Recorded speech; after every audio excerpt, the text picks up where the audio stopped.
Thank you for tuning in, Guardian. What's up, man? So I've been playing a lot with the Titan lately, taking a little bit of a break from the Hunter series. We are going to include it, but I want to include all Guardians this season because I have a ton of builds, and if I focus strictly on the Hunter, it'd be Hunter video after Hunter video after Hunter, you know what I mean? It wouldn't make sense for other people to tune in. So Sunbreaker is what we're going to use as the example subclass. You can use whatever you want to with it. I get that other exotics are better with other subclasses. It just makes more sense for me to just show you the melting point, since it is a vital key for the entire team in anything like the menagerie and raids. And I know that, you know, some shit I just forgot I was going to even just say. So use whatever subclass that you want. Let's talk about them stats now. So 3-3-8. If you can't ever build for the 7 or up mobility, don't ever try to build for it. You need to focus on your recovery and your recharge rate, which are the two most important things you can ever have on your fire team, basically, or in a solo activity. It keeps you running and gunning, especially when you're using Synthoceps and Wormgod Caress. You're always going to be up in the face, so you need to have that recovery, especially for the Peregrine greaves as well, because that is also another melee exotic. So maintain the recovery, that way you can stay in the fight longer by having your health recover come back faster.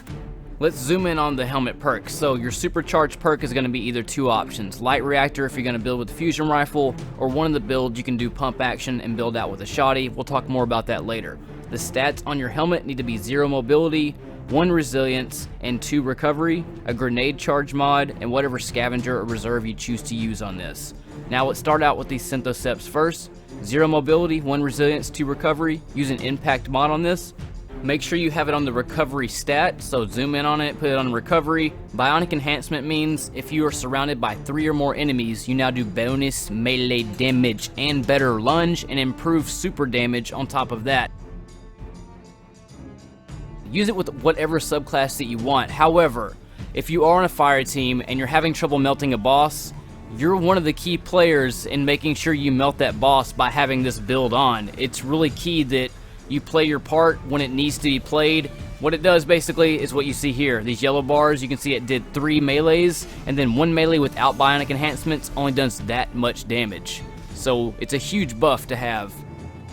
The second exotic for this is exactly the same stats as the Synthoceps, and that's Wormgod Caress. Same thing, but this comes with momentum transfer. I recommend using impact induction, so if you have impact induction Synthoceps or Wormgod Caress, that's a good option. Use the same thing, but to show you the kind of damage you can do here, it just mows these guys down. This yellow bar with a shield took 2 hits with a +5. Think of Winter's Guile for the Warlock. Another option you can do with this and the Synthoceps, Assault Mag, Grave Robber, Last Man Standing with the 1-2 punch. Does a lot of damage. I don't have any gameplay with this because servers were down at the time I'm making this video, unfortunately, but it does beast out pretty hardcore. It will not stack with Peregrine greaves. It goes away too fast with melting point, so you have to do it just a 1 melee at a time kind of thing. Now for the Peregrine greaves arm, you're going to use these type gauntlets: 0 mobility, 1 resilience, and 2 recovery. Throw an impact mod on it. Same thing as the Synthoceps, except these are just legendary gauntlets with the same stats with that impact mod, but use impact induction or enhanced impact induction. And then for your chest piece, 1 mobility, 1 resilience, and 2 recovery, grenade charge mod. And then whatever guns you're going to be using, you match the perks to those basically. So fusion rifle, use unflinching fusion, shotgun, unflinching shotgun, or primary, whatever you want to use basically. Just copy that stats and the mod. Onto the legs. So you're always going to use traction on a Titan. You're not going to stop and pop barricades that often, and the recharge you get from using your class ability isn't really that much. So always go traction because of the recharge rate of the barricade barely being used and really only needed when you're at a boss encounter. It's just always better to go with traction than anything else. And then Peregrine greaves, whatever perk you have on your version with the impact mod, you have to be airborne if you didn't know. So if you're using melting point or arc class or void class, make sure you jump in the air before you do the melee, otherwise it doesn't work. So the damage on these, we're going to be using the melting point like I said for the example for the video, just so we can talk numbers. But let's move on to the mark, the final piece. Recuperation always, another impact mod, whatever scavenger or reserve you feel like you want to use. I'll do another rundown of the Peregrine build so you can see that one again from the helmet all the way down to the mark. The stats on it are 247. The stats on the Synthoceps and the Wormgod are 338. So just know this, no matter what build you're using, They have 2 grenade mods and 3 melee mods. That's pretty much what the mods are like on it. However, if you're using anything with taken in it or fallen in it, use your armaments and take one of the grenade mods off in place of the armaments. Then you'll always still have those 3 melee mods, which is a guaranteed 41-second melee. 2 grenade mods will be a 51-second grenade. My thought process was, if I do 4 of the melee mods, that's going to give me like a 37-second melee versus the 3 melee mods, which is a 41-second melee. Or I could do 2 grenade mods and save another 10 seconds instead of just 3.7 seconds. And that's not counting if you have Synthoceps with impact induction or Wormgod with impact induction to get even more time off of your grenade. And I had to balance the stats, I had to balance the recharge rate, because you have nothing with some of these subclasses that give you any ability energy back by using them. So you got to balance that out and balance the recovery out. And like I said, if you're on a fire team where you mainly have to melt bosses, you're the main player that can make or break that clutch in that activity. Now let's talk about the damage comparisons, starting with the Wormgod Caress. We're going to do the ×5 Burning Fist. That's the max amount of damage that it can do, using the most notorious Ogre Lost Sector boss in the game on YouTube.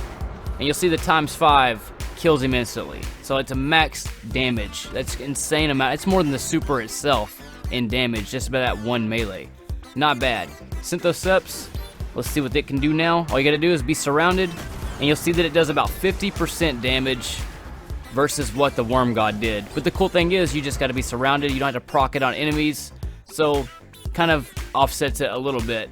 Now let's see what a ×3 Wormgod Caress will do to this boss. You'll notice that ×3 almost kills it, but not quite. Pretty insane amount of damage to only have to melee kill 3 enemies to take that much damage off. Let's do a ×2 and let's see where it sits at versus the Synthoceps.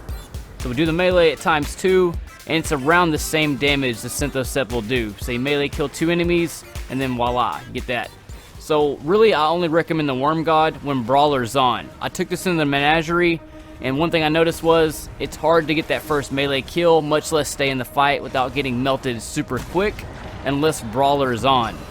Also, that's where I got my Peregrine Greaves, was farming this boss over and over to do these tests. So luckily he dropped it for you all today for me to make this build.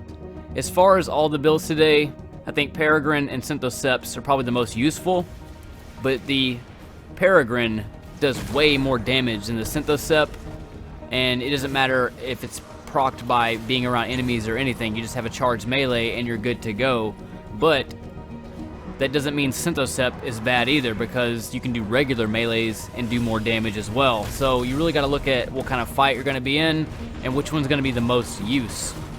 I don't think that Wormgod would be that great unless Brawler's on, and that goes with the Peregrine as well, because if you have Brawler on, you're getting that melee charge much faster, especially with the 3 impact mods, so you're going to use it more often.